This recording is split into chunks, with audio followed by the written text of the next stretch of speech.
Alright, what's up guys? So, it's finally snowing.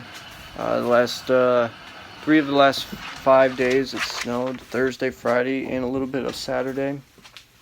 It didn't snow during any of the games except one, the Mount Union game, which was kind of cool. Um,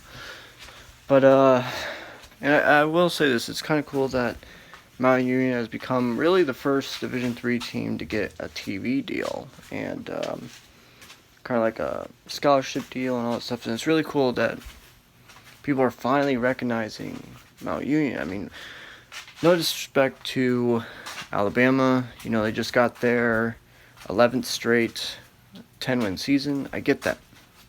But the record in Division I is 14 by Florida State.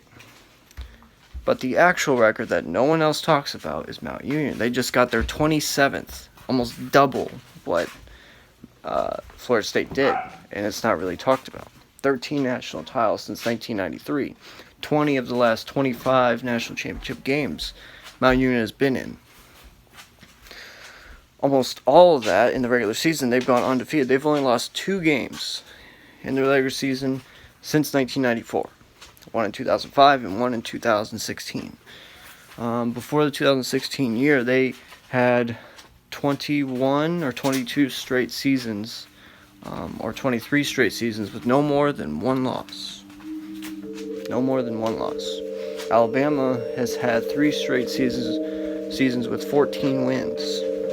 Before the 2016 season, they had 12 straight, 11 to 12 straight 14-win seasons. Obviously, these next 5 years, Alabama can absolutely get close. They can get to 14-1 each of those seasons for the next 4 years. But I see Nick Saban retiring in the next 4 years. If you include this year, it would be 4 years from now. I see him retiring, and he could get to the title game each and every year.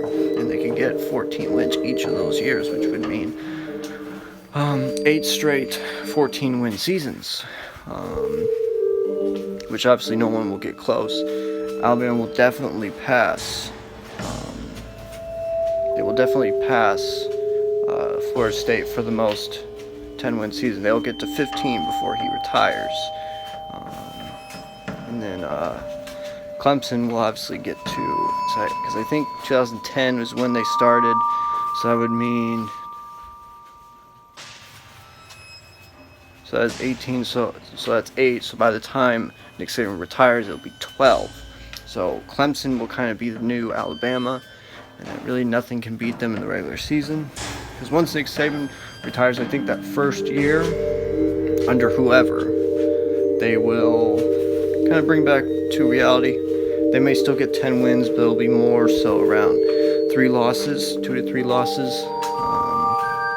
So around a 10-3, 11-3 season. Or a 9-4 season, but I don't really see that. And then they'll kind of bounce back up, kind of like they did from 2011 onward. But yeah, no one really talks about Mount Union, which I don't understand why. If I was a sportscaster, I'd be talking about it every damn second, because they deserve it. Yeah, so real paranormal stories. So today's episode, I'm going to talk about paranormal experience from Carly. So technically, this happened at college, technically. But it was off campus, but she only lives 5 minutes off campus, so technically it's still at college. So she was walking home. One night. She was with Marie, and they were just coming home. Everybody else was already home. They had to stay late because they were studying at the library. And this was when she was a sophomore. She's now a senior. So she's walking home one night with Marie, and all of a sudden they see something behind them. Now, at first when she told me this story, I thought it was someone like following them. But obviously, once she told the story, obviously it is not. So, this person kind of looks like my Man character. If you guys ever seen The Man, you guys know exactly what the Man looks like. He wears a hood. That's exactly what it looked like. So, the person keeps on following them. They turn,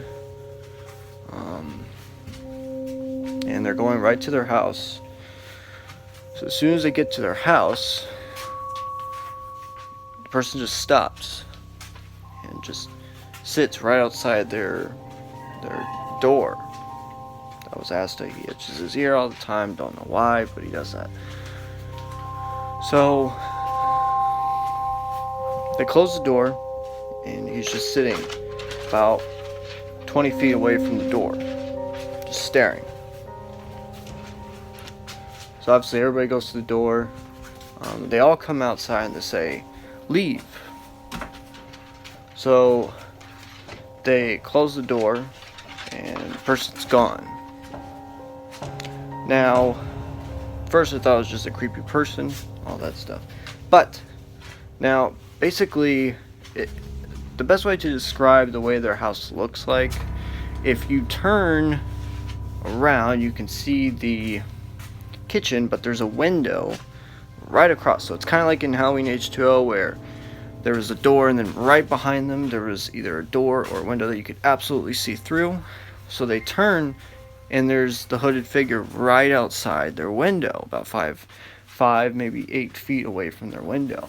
And there's no way in hell that could happen, because they have a gate around the thing. So unless the person is freaking Quicksilver, they're not going to get to the fence. And it's a pretty big fence. It's about 2 feet above me, and I'm 6 foot, so about 8 feet is the height of the fence.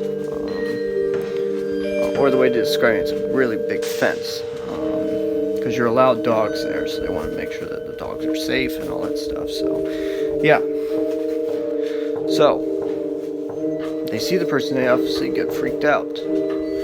They go to the window, and as soon as they go to the window, the person's gone.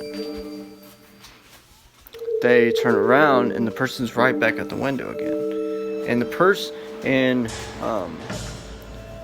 Marie was still looking at the door when she turned around to look real quick, and she turned around again right there. So now, when she first said this, she said that she thought that it was 2 people just playing a prank on them. But then they tested something. So they had all 4 of them go to different parts of the house, basically because you have basically 2 parts. There's 2 windows that you can absolutely see the backyard, and then there's 2 windows or a door that you can see through the front yard. So they had both of them do that at the same time. When they did that, they heard knocking on the one part of the backyard that you could not see, and they heard knocking on the front yard. So very weird. So they just opened the door. Both of them just opened the door. Really stupid idea, but they just opened the door. So they stayed in the backyard, and they opened the door to the front yard. When they did that, they turn around. This is the scariest part. They turn around. The hooded person is in their house. Very weird. But it's kind of like the Matt and Mike story, where they saw somebody in their house, and when they saw that, they go up to the person, but the person, well, at first they still thought it was a person, goes into this room. When they open the door, it's gone.